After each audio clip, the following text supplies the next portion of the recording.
My name is Burke Hedges, author of the best-selling book, The Parable of the Pipeline.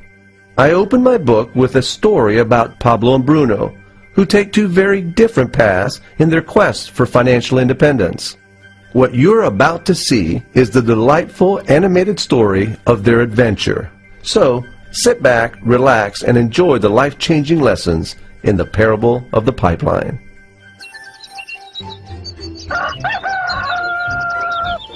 Far away, in a small village, near a beautiful valley, lived two friends, Pablo and Bruno.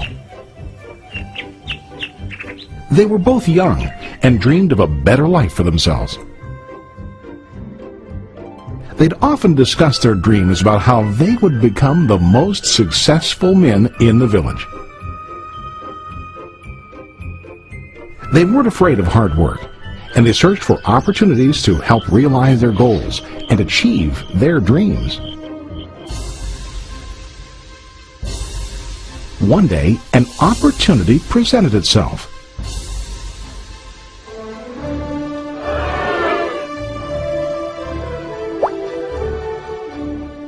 The mayor of the village decided to hire two people to bring water from a spring up on the mountain, across the valley, back down to the village. They were to be paid based on the amount of water delivered to the village. Bruno and Pablo enthusiastically got to work. Every day, from morning till evening, they carried buckets to and from the spring. They worked hard, carrying water to the village. In the evening, they'd return home with their day's wages.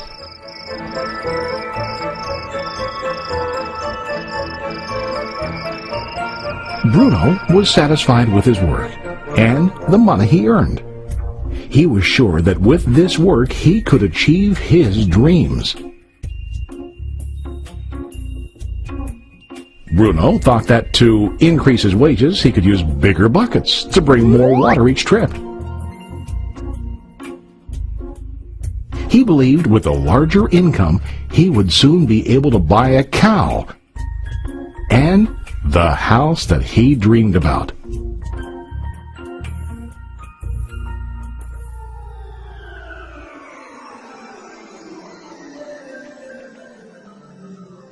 Now Pablo was not satisfied.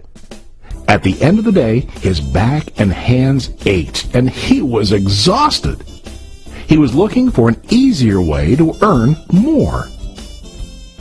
One day an idea occurred to Pablo. He imagined building a pipeline to deliver the water from the mountain spring to the village. With this pipeline, he could get more water to the village without carrying buckets back and forth from the spring to the village. Soon, he got very excited about his idea and began to plan. Pablo, of course, shared his idea with his friend Bruno and asked him to join with him to work on and help build the pipeline. Bruno thought the idea was crazy. All Bruno could think about was what his money could buy today and how to get it quicker. He felt that building a pipeline would slow him down and delay him in achieving his goals. Instead, Bruno got bigger buckets and went more often back and forth, fetching water. He was sure that with this method, he could make more money. Pablo decided to build the pipeline on his own. He understood that it would not be easy to build, and it would take time to complete the pipeline. Pablo knew that it could take several years to finish, but he set his mind on his goal. Every day he worked and carried water like before.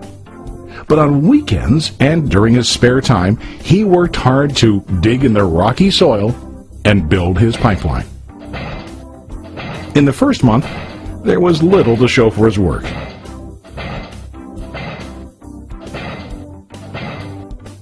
Bruno and the villagers laughed and teased him. They called him Pablo the Pipeline Man. During this time, Bruno's income doubled. He already bought a cow and a bigger house. His lifestyle changed. He now spent time after work in the bar, enjoying his hard-earned wages from delivering water.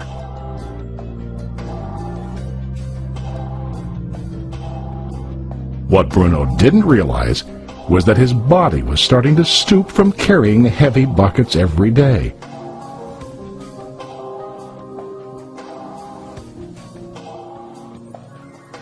His face looked worn and his body tired.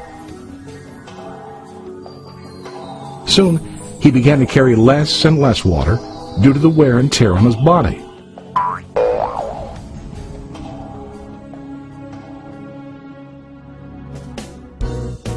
Month after month, Pablo worked. Soon a year passed, and then a second year. Finally, Pablo finished his pipeline. He now used his pipeline to deliver water to the village instead of carrying buckets. Pablo was now earning more money than ever before. The water continued flowing to the village, while Pablo wasn't working. While he slept and ate, the water flowed. Pablo was happy and proud of his insight, persistence, and hard work. Now his income flowed as long as the water flowed through his pipeline.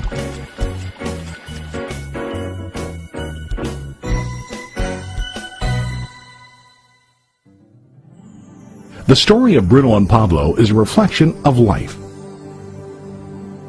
Their jobs symbolize what most people do to earn money. Bruno gets his money using buckets. He goes back and forth, carrying his buckets from the spring to the village in exchange for money. To increase his income, he either has to go more frequently to the spring or to use larger buckets. It's common in real life to increase our income by working harder. For example, working overtime or getting a second job.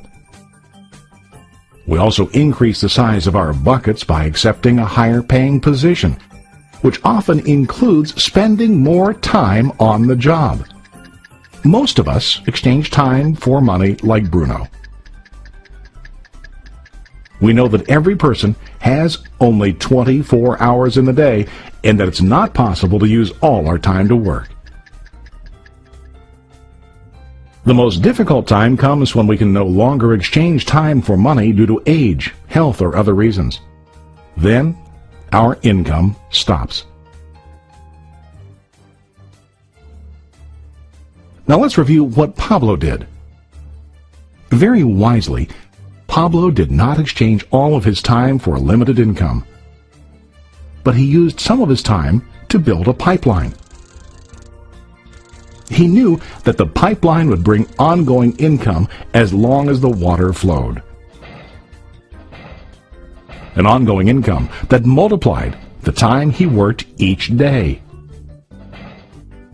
Pablo knew that someday, maybe because of age or health, he would no longer be able to exchange his available time for money.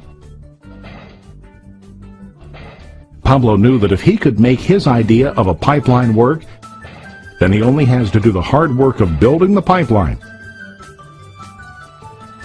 After the pipeline was completed, Pablo was able to monitor and maintain the flow of water to ensure that his income will continue. Pablo has shown us that to earn an income, we don't always have to directly exchange time for money. There really are better ways. How about you? Are you still like Bruno, who directly exchanges time for money? Or do you want to be like Pablo, building and maintaining a pipeline for ongoing income? If you are interested in the idea of building your own pipeline, contact the person who lent you this presentation. You can start building your pipeline today.